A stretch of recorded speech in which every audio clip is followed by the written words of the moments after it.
iyadoo lagu guda jiro bilowga bisha barakaysan ee Ramadaan ayaa mu'asasada Tawfiiq oo ka howlgasha degmada Garbaharey halku-dhageeduna yahay afuri walaalka waxay kaalmo raashina siiyeen dad isugu jira waayeel curyaamo agoomo iyo masaakiin danyar ah.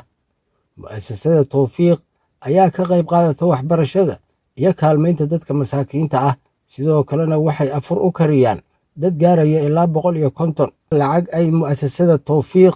u dirtay maama Xaliime Aadan Guuleed oo ah maamo khayrka u taagan mar walbana ka qayb qaadato si ilmaha agoonta ah iyo kuwa duruufaysan loogu iidsiiyo.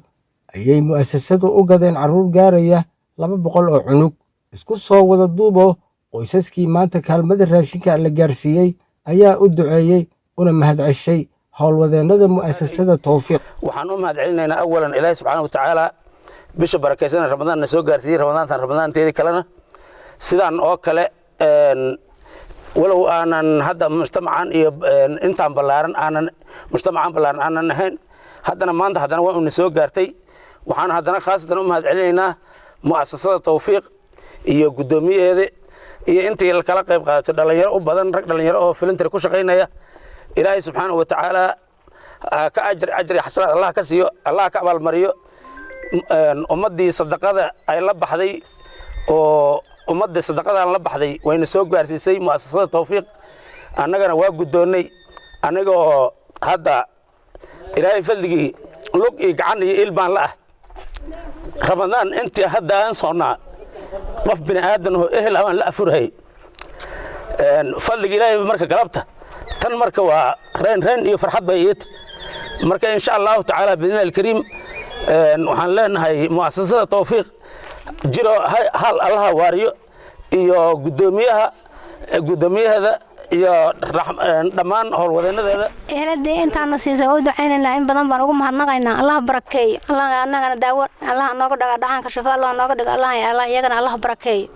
dhammaan Allah barakeeyo. gudoomiye ku-xigeenka Tawfiiq Allah barakeeyo. Sheekh Axmed Weli oo ka mid ah howlwadeennada mu'asasada Tawfiiq ayaa ka warbixiyey howlaha ay mu'asasadu ka wado magaalada Garbaharey iyo sidoo kalena baaq u diray dadka muxsiniinta ee wanaagga jecel inay ka qayb qaataan bishan barakaysan kaalmaynta dadka masaakiinta. الرحمن الرحيم الحمد لله رب العالمين وبه نستعين على أمور الدين والدين وصلى الله على نبينا محمد وعلى آله وصحبه وسلم. يا أيها الذين آمنوا اتقوا الله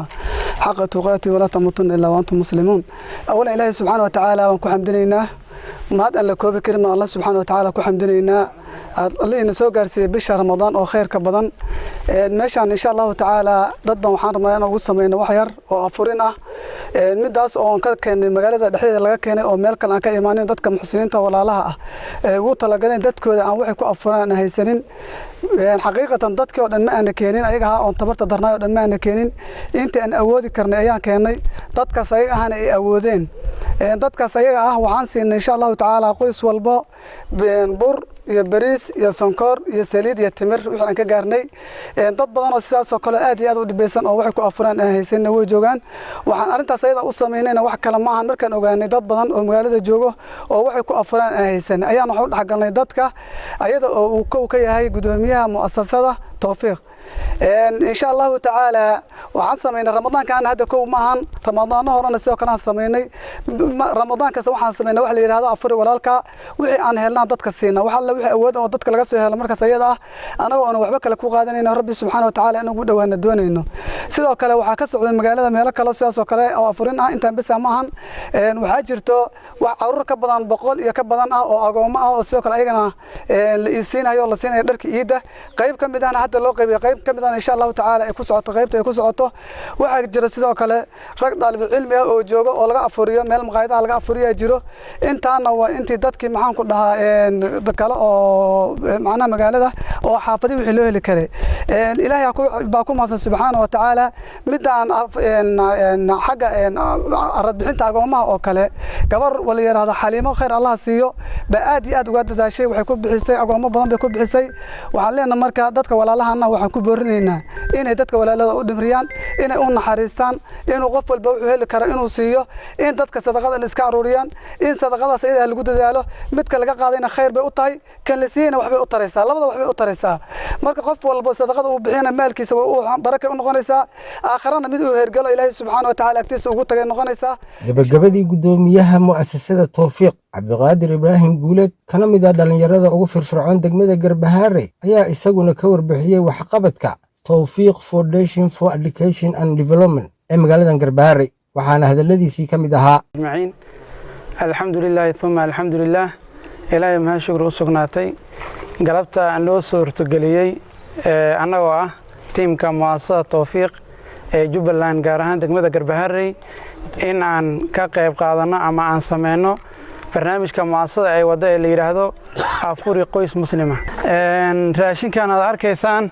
waa raashin ay la baxeen bulshada degmada Garbaharey ayna wala baxeen dadka masaakiinta ee la nool ee walaalahooda si ay wala qayb qaataan farxadda afurka si aysan u noqon dad kaligood ay kaliix nool ay noqdaan dad ka warqabo dadka deegaankooda waxay marsadeen mu'asasada Tawfiiq ee waxbarashada iyo barbaarinta bulshada dadkaas ayaga waxaan u sheegaynaa alxamdulillaah baasha noo dhiibteen ama raashinka noo dhiibteen iyo amaanada noo dhiibteen waa gaarsiinay dadka kale ee ilaahay wax siiyay ee deegaanka ku nool waxaan u dareynaa baaq nabigeena sallallahu alayhi wasallam wuxuu yiri man fattara saa'iman qofka afuriya qof sooman wuxuu leeyahay falahu ajruhu ajrkiisa ayuu leeyahay min ghayri an yunqasa minhu shay aw kama qaala alayhi salatu wasalaam asagoo qofka waxa laga nusqaamin ayaa wuxuu helayaa ajirkiisa oo kale hadii ajirka soomkan oo wax weyn oo nabiga maxaan ku raadaay waa kii xadiidka kula nabiga sallallahu alayhi wasallam xadiid qusiga kullu amal ibn aadam bil aadanka amalkiisa oo dhan asaga iskala illa soomkana ana iskala wa ana ajzi bi halkaas ay ku maxaan ku raadaay ku cadahay ama ka muuqata ajirka weyn ee ku qarsoon ama ku sugan soonka way marka bulshada waxaan ugu baaqaynaa dadka gudaha joogo iyo dadka dibadda jooga dhammaan waxaan ugu baaqaynaa in ay ka qayb qaataan barnaamijka afuri qoys muslima wajigiisa koowaad galabtu dhacay insha Allah taala waana sii wadi doonaa qof kasta oo muslima ee fariintanada ay gaarto waxaan ka rajaynaynaa insha Allah taala inuu nagala qayb qaato barnaamijka asaga insha Allah taala warsame Xaaji Faarax warbaahinta Jubbooyinka magaalada Garbaharey ee xarunta gobolka Gedo.